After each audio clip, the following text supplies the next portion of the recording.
चलिए आ चुके हैं अपने सिस्टम के स्क्रीन पे और बढ़ते हैं हम अपने आज के इस टॉपिक पे, जो है हमारा क्लास 11 से एनसीईआरटी का first unit which is diversity in the living world. इस यूनिट का आज ये पहला लेक्चर है, जहां आज हम कवर कर रहे हैं living organism and their defining characteristics को। तो इस लेक्चर में आगे बढ़ने से पहले एक छोटी सी रिक्वेस्ट है, अगर आपको मेरी ये ऑनलाइन वीडियो बेनिफिशियल लगती है, इंफॉर्मेटिव लगती है, तो इस चैनल को जरूर सब्सक्राइब करें और नोटिफिकेशन बेल ऑन रखें, ताकि जब भी मैं अपनी नेक्स्ट वीडियो और नेक्स्ट कंटेंट इस चैनल पे डालूं तो उसका अपडेट आपको इमीडिएटली मिल जाए। Thank you so much. अब हम बढ़ते हैं अपने नेक्स्ट स्लाइड पे। तो अब हम आ चुके हैं अपने नेक्स्ट स्लाइड पे and let us now see the key highlights of today's topic. तो जैसा कि हम जानते हैं कि हमारे नीट और अदर मेडिकल एंट्रेंस की तैयारी में एनसीईआरटी अपने आप में बहुत इंपॉर्टेंट रोल प्ले करता है, और इसीलिए मैं हमेशा अपने लेक्चर्स के दौरान टॉपिक को समझाने के लिए एनसीईआरटी के रेफरेंस से ही चीजों को समझाता हूँ, और आज भी मैं एनसीईआरटी के रेफरेंस से ही चीजों को समझाऊंगा। और इसके साथ साथ में ही मैं आपको एग्जांपल्स को और भी अच्छे से प्रैक्टिकली समझाने के लिए पिक्चर्स और डायग्राम का भी यूज करूंगा। मेरा ये मानना है कि बायो के कॉन्सेप्ट को आसानी से हमारे लर्निंग में पूरी तरह से बिठाने के लिए पिक्चर्स और डायग्राम हमें बहुत हेल्प करते हैं। तो नेक्स्ट टाइम जब भी हम अपने आसपास चीजों को देखते हैं तो हम उनसे अपने कॉन्सेप्ट को अच्छी तरीके से रिलेट करके उन्हें समझ पाते हैं। And I think this is the best way to understand balance, जिसे मैं अपने टर्म्स में पिक्टोरियल लर्निंग कहता हूँ। और लास्ट में मेरा hand written board work notes. अब ये टर्म मेरे लिए बहुत स्पेशल है और ये मेरी टीचिंग का सबसे मेन यूएसपी है। अक्सर मोस्ट ऑफ ऐसे किसी कंटेंट क्रिएटर या इवन टॉप 10 यूट्यूबर फैकल्टीज, चाहे वो किसी भी ब्रांड से रिलेटेड हो, अगर उनकी वीडियोस को आप फॉलो करते होंगे तो आपने एक चीज ऑब्वियसली जरूर नोटिस करी होगी कि वो सिंपल सी एक ऐसी पीपीटी स्लाइड क्रिएट करेंगे और अपने नोट्स और बुक के पूरे कंटेंट को उस पे उतार देते हैं और पूरे टाइम उसे ही रीड करते रहते हैं with minimal hand written board works, जो करना उनके लिए या किसी भी ऐसे यूट्यूबर के लिए बहुत ही आसान होता है। बट एज ए स्टूडेंट चीजों को समझना ये अपने आप में बहुत डिफिकल्ट हो जाता है। हमें ये समझ ही नहीं आता है कि जब पूरी बुक की डिफिनीशन ही उतार दी तो बचा क्या। और अगर यही करना है तो वो तो आप खुद से भी कर सकते हैं, तो किसी भी ऐसे वीडियोस की क्या जरूरत है। तो माय डियर स्टूडेंट्स, यही मेरी टीचिंग में आप डिफरेंस मेजरली नोटिस करेंगे कि you get proper chance to focus on highlighting main aspects of the topic and make your notes with the help of my board work handwritten notes। तो अब हम आगे बढ़ते हैं और आज के टॉपिक को समझते हैं। तो सबसे पहले हम स्टार्ट करेंगे विथ इंट्रोडक्शन। यहाँ हम लोग general idea about life discuss करेंगे।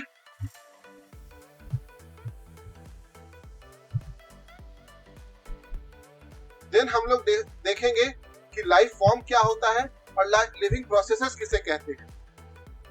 देन एज आई सेड कि I will take the reference of NCERT to start और introduce the unit as well as the chapter, जिसमें आपको फर्स्ट टॉपिक जो आपको इस चैप्टर का मिलेगा वो है व्हाट इज लिविंग, जिसे हम समझेंगे again with the reference of NCERT only.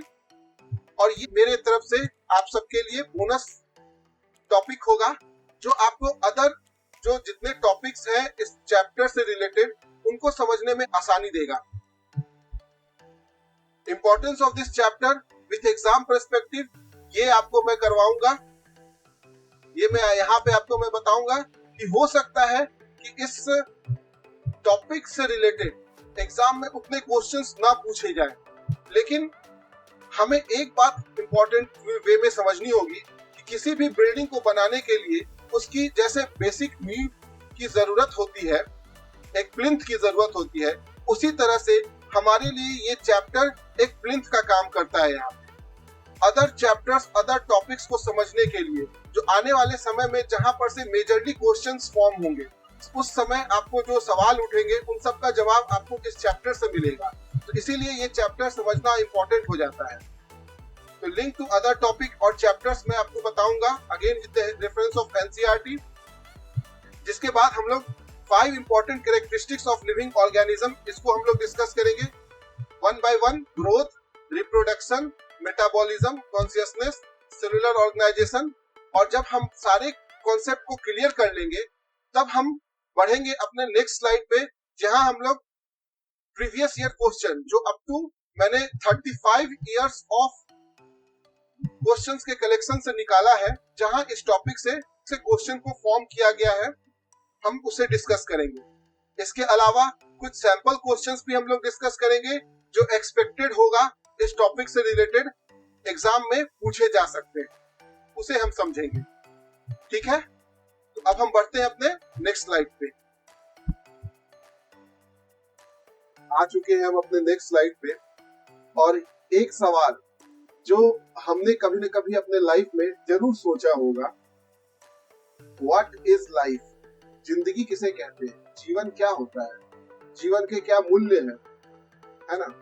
हमारे बड़े बुजुर्ग जब भी ये सवाल करोगे तो अक्सर इसका अच्छा खासा एक्सप्लेनेशन आपको दिया करेंगे, या मन से भी आप अपने जब भी तन्हाइयों में रहोगे तो इसका आंसर आप खुद से भी ढूंढोगे कि जिंदगी क्या होता है, जीवन किसे कहते हैं, है ना?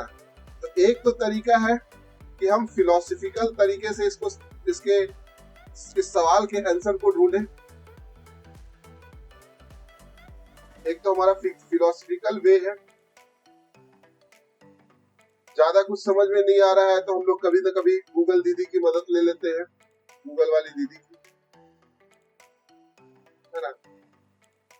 तो गूगल वाली दीदी बताएंगे क्या कि जीवन एक यात्रा है जहां हमें कर्तव्य करना पड़ता है, ऐसे कर्तव्य जो हमारे कर्म को सिद्ध करे, और कर्म करते हैं बिना फल की इच्छा किए बगैर। तो फल ही नहीं मिलेगा तो कर्म कोई करेगा क्यों? ये मेरा आइडियोलॉजी है देखने का लाइफ को। तो कर्म कर रहे हैं तभी तो हमें हमारा सीट रिजर्व होगा ना मेडिकल कॉलेजेस में। आखिर हम पढ़ रहे हैं अपने एक टारगेट को लेके, वो टारगेट हमें पूरा करना है, हमें सफलता हासिल करनी है, और सफलता ही हमारा फल होगा, और इसीलिए हम लोग पढ़ाई करते हैं। तो ये एक तरीका हो गया जिंदगी को देखने का एक नजरिया होगा। मेरी अलग हो सकती है, आपकी अलग हो सकती है, लेकिन ये सब क्या होगी? फिलोसफिकल बातें, ठीक है। लेकिन हम लोग डिस्कस कर रहे हैं क्या? साइंस। बायोलॉजी क्या है? साइंस का एक बेसिक पार्ट है, ठीक है। और जब हम साइंस की बात करते हैं, साइंस कोई भी चीज, किसी भी बात को प्रूफ करने के लिए उसे कुछ एविडेंस की जरूरत होती है, प्रूफ की जरूरत होती है, तभी हम उस बात को, उस पर्टिकुलर स्टेटमेंट को साइंस में फैक्चुअल मान सकते हैं, ठीक है। तो या तो हम हमारे साइंस के आधार पे जाए तो थ्योरेटिकल वे है, और थ्योरेटिकल वे भी तभी हो सकता है जब उसका प्रैक्टिकल वैल्यू हो। तो थ्योरेटिकल और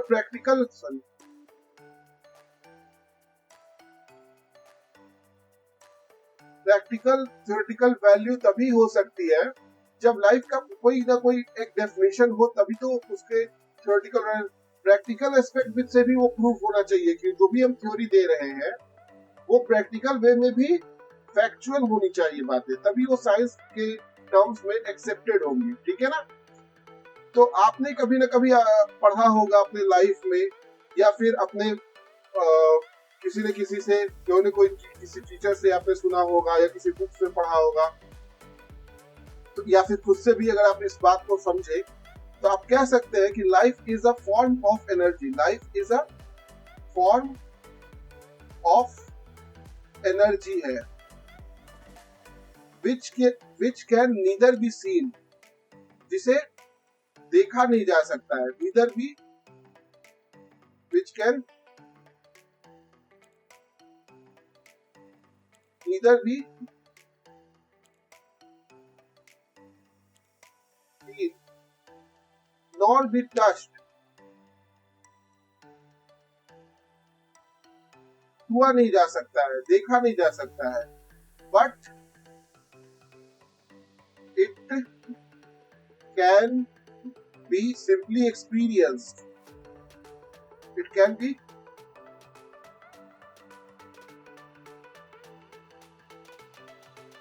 simply experienced through some general characteristics.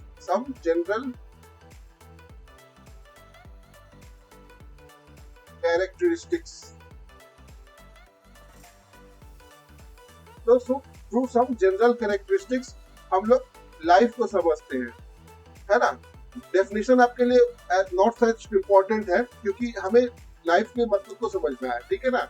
और ये समझना हमारे लिए कॉन्सेप्ट वाइज भी जरूरी है, क्योंकि इसके आधार पे ही चैप्टर्स को फॉर्म किया गया, और इससे ये आप समझते हैं तो आपको आने वाले चैप्टर्स को भी समझना थोड़ा आसान होगा, ठीक है। तो या फिर आपने इसको अपने पास्ट में भी पढ़ा होगा, वो भी आपको पता चल जाएगा। तो जब हम आपको इस बात को समझने के लिए हम इसको ऐसे समझ सकते हैं कि अपने चारों तरफ आप देखें और अपने जो भी रूम स्पेस हो या क्लासरूम या फिर जहां कहीं भी आप खुद को पाए, वहां पर दो कैटेगरी बना ले चीजों की। एक जिसमें लाइफ हो, जहां आप खुद को भी इंक्लूड कर सकते हैं, और ऐसी तमाम चीजें जो चीज यहाँ पे अवेलेबल हो उनको, जिनमें आप लाइफ ऑब्जर्व करते हैं, उन सब चीज को यहाँ आप नोट कर ले, है ना। और एक जिनमें लाइफ नहीं है, नो लाइफ, ठीक है, उन सब चीजों को यहाँ पे आप नोट कर ले। अब यहाँ पे आप भी हो सकते हैं, आपका डॉगी भी हो सकता है, किसी के पास कैट्स होते हैं, या कोई भी लिविंग ऑर्गेनिज्म का आप यहाँ पे लिस्ट कर सकते हैं। और उसी तरह से आपके चारों तरफ हो सकता है कि फैन हो, टीवी हो, एसी हो, फ्रिज हो, ठीक है। तो ये सारी चीजें, तो एक तरफ हमारे पास नॉन लिविंग का कैटेगरी बन गया, और एक हमारे पास लिविंग की कैटेगरी बन गई, ठीक है। तो कहना ये हम लोग चाह रहे हैं, अब इसको आप कैसे कर सकते हैं कि इन सब चीजों में आखिर आपने इसको सेग्रीगेट किया है लाइफ के आधार पे, तो आपने कुछ ऐसी बातें नोटिस करी होंगी कि कोई जो ये सब एक्टिविटीज परफॉर्म कर रहे हैं, ये सारे लिविंग बॉडीज, वो कहीं ना कहीं आपके जो इस तरफ की कैटेगरी के मेंबर्स है वो काम नहीं कर रहे होंगे, है ना। फॉर से एग्जांपल, ये खाना खा सकते हैं, फूड खा सकते हैं, रिस्पायर कर सकते हैं, मूव कर सकते हैं, है ना, रिप्रोड्यूस कर सकते हैं अपने जैसा ही खुद को, और ऐसे सुमन ग्रोथ कर सकते हैं, है ना। ये सारी चीजें हैं अपने आप में। तो ये जितनी भी चीजें आप नोट कर सकते हो, जबकि वहीं पर ये सारे कैटेगरी के जितने भी मेंबर्स हैं, ये सारे काम ये नहीं कर पाएंगे, और तभी इसी के आधार पे हम लोग कह सकते हैं कि ये हमें लिविंग ऑर्गेनिज्म के एग्जांपल्स हैं, और ये हमारे पास नॉन लिविंग के एग्जांपल्स हैं। अच्छा, इन सारे लिविंग बीइंग्स जो भी हैं यहाँ पर, इनमें एक फॉर्म ऑफ एनर्जी जरूर आपने नोटिस किया है, तभी इसको आपने अलग किया है। और ये एक ऐसी सोर्स ऑफ एनर्जी है जिसे आप देख नहीं पा रहे हो, उसे छू नहीं सकते हो, बट उसको एक्सपीरियंस कर सकते हो। ऑब्वियसली जब कोई चीज ऑब्जेक्ट चल रही है ना, आप उसे चला नहीं रहे हो, खुद पे खुद चल रही है ना, खाना खा रही है, रिस्पायर कर रही है, प्रोड्यूस कर रही है, तो आप कह रहे हो कि ये सब लाइफ के प्रॉपर्टीज है, और इसके वजह से ये पर्टिकुलर ऑर्गेनिज्म या ऑब्जेक्ट ये काम कर पा रहा है, और जो ये काम नहीं कर सकता है नॉन लिविंग वाला। तो कहीं ना कहीं आप क्या कर रहे हो, इस डेफिनेशन के आधार पे एक लिविंग बीइंग को नॉन लिविंग से कैरेक्टरिस्टिक्स के आधार पे डिफरेंशिएट कर रहे हैं, है ना। तो हमारी लाइफ की डेफिनेशन कहाँ हो गया, मतलब हम तो चले थे लाइफ के डेफिनेशन को निकालने, है ना, लेकिन हम लोग अल्टीमेटली किस रास्ते के एंड पे पहुंचे, तो अल्टीमेटली हम लोग डिस्टिंग्विश पे पहुंच गए कि नॉन लिविंग क्या होता है और लिविंग क्या होता है, ठीक है, इस चीज पे हम लोग पहुंच गए। तो लाइफ का डेफिनेशन तो मिला नहीं। तो यही मैं कहना चाहता हूँ आखिरी में कि कंक्लूजन हमारा इस इतने सारी बातों का यही है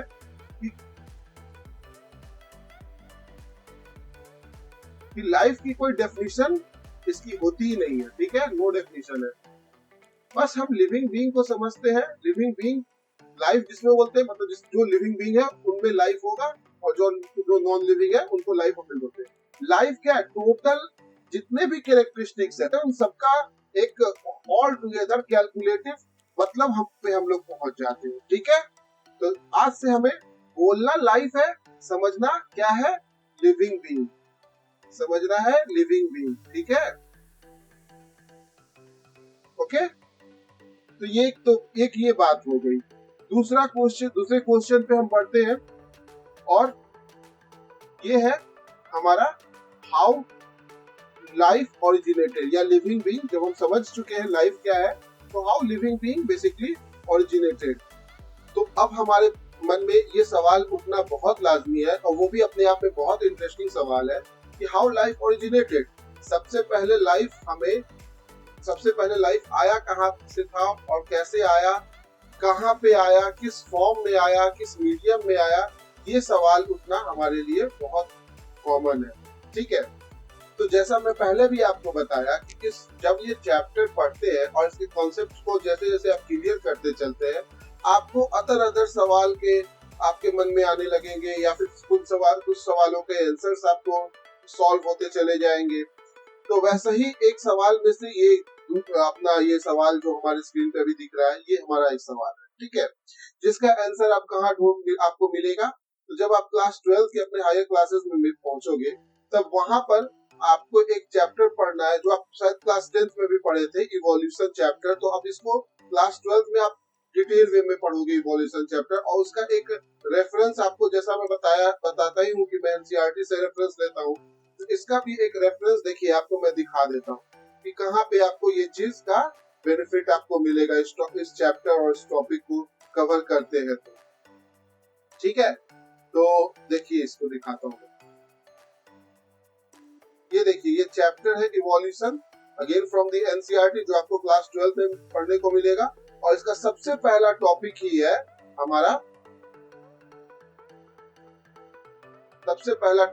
हमारा ओरिजिन ऑफ लाइफ, है ना, ओरिजिन ऑफ लाइफ, ये देखिए यहाँ पे पढ़ना है। इस टॉपिक के अंदर आप पढ़ोगे लाइफ कैसे ओरिजिनेट होता है, और आपको सवाल का जवाब मिलेगा कि मुर्गी आई पहले कि अंडा पहले आया, है ना। दरअसल दोनों में से कोई पहले नहीं आया था। पहले जो ओरिजिन हुई लाइफ की, वो थोड़ा सा भी हम लोग इस चैप्टर में डिस्कस नहीं करना है, बट स्टिल थोड़ा सा मैं आपको बताते चलता हूँ कि लाइफ जो ओरिजिनेट हुआ है कहीं ना कहीं वो नॉन लिविंग से ही हुआ है, ठीक है। और इस बात को थ्योरेटिकली प्रूव किया गया था, एक साइंटिस्ट है हमारे ओपेरिन फ्रॉम रशिया और हेल्डेन फ्रॉम इंग्लैंड, इन्होंने थ्योरेटिकली इसे प्रपोज किया था that first form of life could have come from the pre-existing, जो पहले से एग्जिस्ट कर रहे थे, नॉन लिविंग ऑर्गेनिक मॉलिक्यूल। अब ये ऑर्गेनिक और इनऑर्गेनिक का कॉन्सेप्ट अगर आप समझते होंगे, तो जो नेचर में कि यहाँ पे ORG टर्म लगा हुआ है, तो कहीं ना कहीं ऑर्गेनिज्म से लगा हुआ है।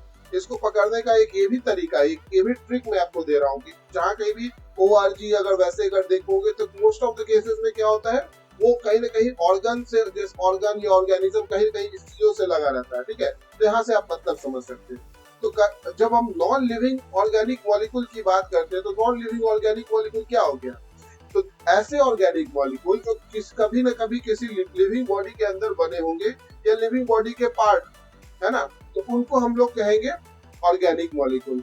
फिर से फॉर एग्जांपल जैसे हम लोग फोटोसिंथेसिस में पढ़ते हैं तो ग्लूकोज जो बनता है वो क्या होता है, ये एक ऑर्गेनिक कंपाउंड है। प्रोटीन जो बन रहा है वो ऑर्गेनिक कंपाउंड है। एमिनो एसिड्स ऑर्गेनिक कंपाउंड है।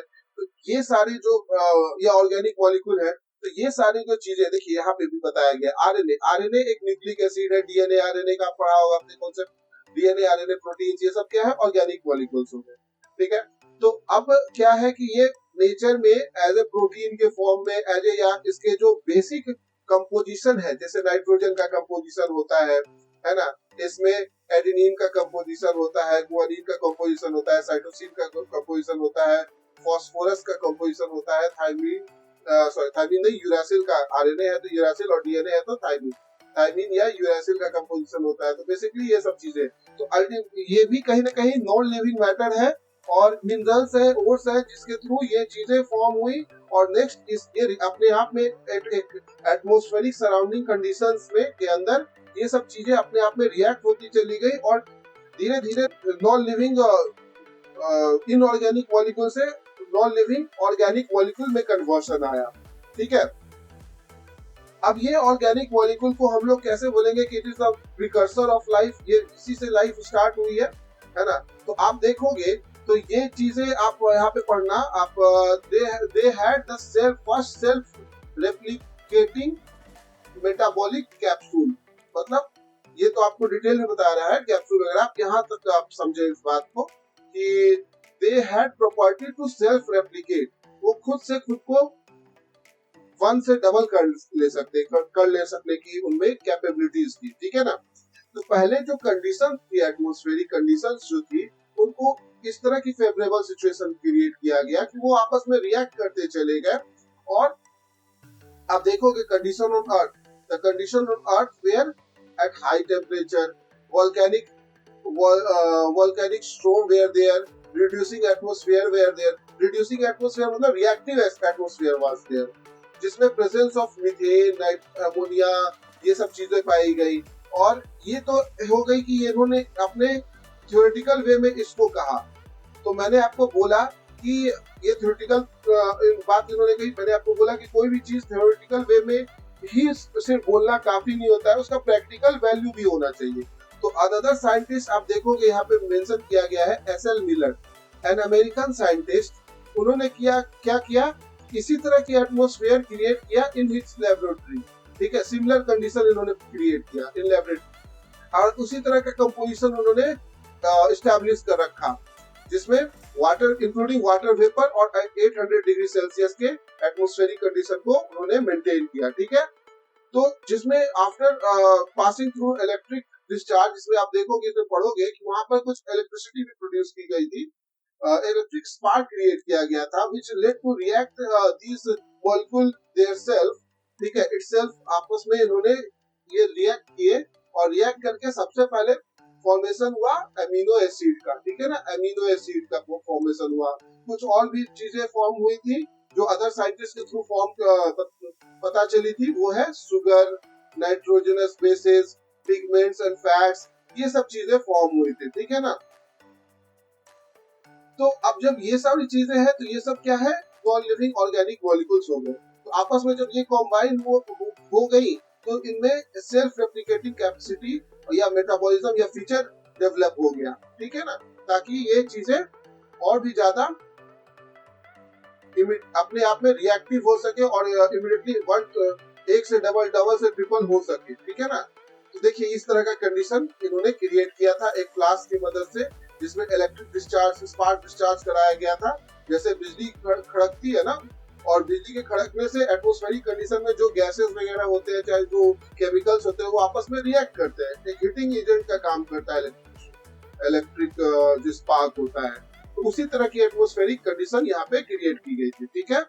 हमें बस ज्यादा कुछ यहाँ पे नहीं समझना है, बस आपको मैं समझाने के रिस्पेक्ट में इस चैप्टर की वैल्यू और इस चैप्टर का लिंक को समझाने के रिस्पेक्ट में मैं ये सब चीजें आपको मैंने बताया, ठीक है। ये आपको अपने हायर स्टडीज में, हायर क्लासेस में आप फिर से दोबारा पढ़ेंगे, ठीक है ना, डिटेल में।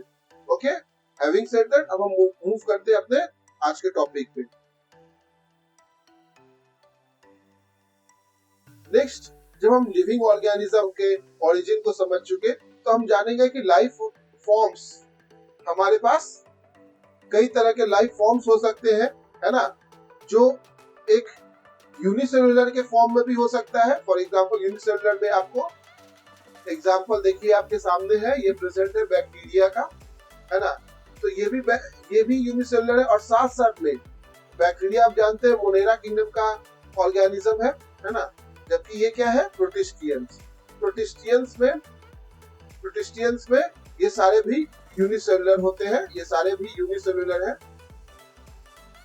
तो यूनिसेलुलर फॉर्म ऑफ ऑर्गेनिज्म हो सकते हैं, जिसमें यूनिसेलुलर में भी हो सकते हैं कि मोनेरा है तो प्रोकैरियोट्स होगा, और यूनिसेलुलर प्रोटिस्टा है तो यूकैरियोट्स होगा। ठीक है, तो इस तरह के लाइफ फॉर्म, जिससे अगर, क्योंकि इवोल्यूशन यहाँ पे आके रुक नहीं गई, इवोल्यूशन कंटिन्यूड है और आगे भी हम लोग चूंकि हायर एनिमल तक से आगे भी डेवलप कर रहे हैं, तो इवोल्यूशन कंटिन्यूअसली कंटिन्यूड है हमारे आगे आने वाले जनरेशन तक। ठीक है, तो फिलहाल जैसे जैसे ऑर्गेनिज्म जो हमारे पास में इवोल्यूशन हुआ और जैसे जैसे ऑर्गेनिज्म डेवलप हुआ है, उसकी एक यहाँ पर आपको मैं झलक दिखा रहा हूँ, और इसी को हम लोग बोल रहे हैं कि we have different forms of life that existed on this earth। ठीक है, तो आप जैसे देखो, अब ये क्या है, लोअर मल्टीसेलुलर ऑर्गेनिजम्स है, जिसमें आपको मल्टीसेलुलर तो है बट लोअर कैटेगरी के, मतलब छोटे छोटे मल्टीसेलुलर ऑर्गेनिजम्स, जिनमें आता है फंजाई।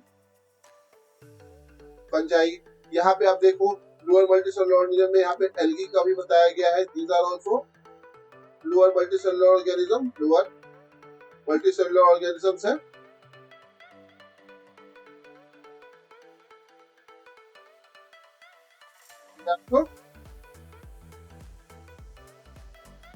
लोअर मल्टीसेलुलर ऑर्गेनिज्म में आपको एल्गी भी आ जाता है।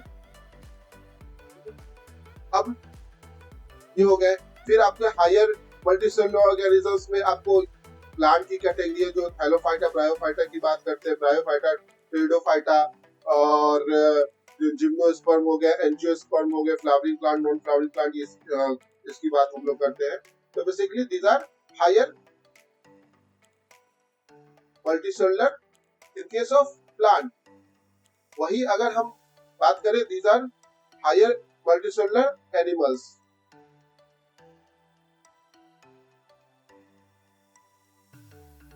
मल्टीसेलुलर एनिमल्स है। तो रेंज ऑफ लिविंग ऑर्गेनिजम्स है हमारे चारों तरफ, है ना, जहां लाइफ वेरी करता है from very simple life form to very complex life form. Basically इस स्लाइड का मतलब ही, लाइफ फॉर्म कहने का अर्थ यही है कि जो लाइफ होती है वो वेरी करती है फ्रॉम सिंपल लिविंग ऑर्गेनिज्म से कॉम्प्लेक्स। जैसे जैसे आगे इवोल्यूशन होते जाता है, जैसे जैसे लिविंग ऑर्गेनिज्म हम लोग पढ़ते जाते हैं, डेवलप करते जाते हैं, तो सिंपल टू लिविंग ऑर्गेनिज्म की बात हम लोग करते हैं। ठीक है,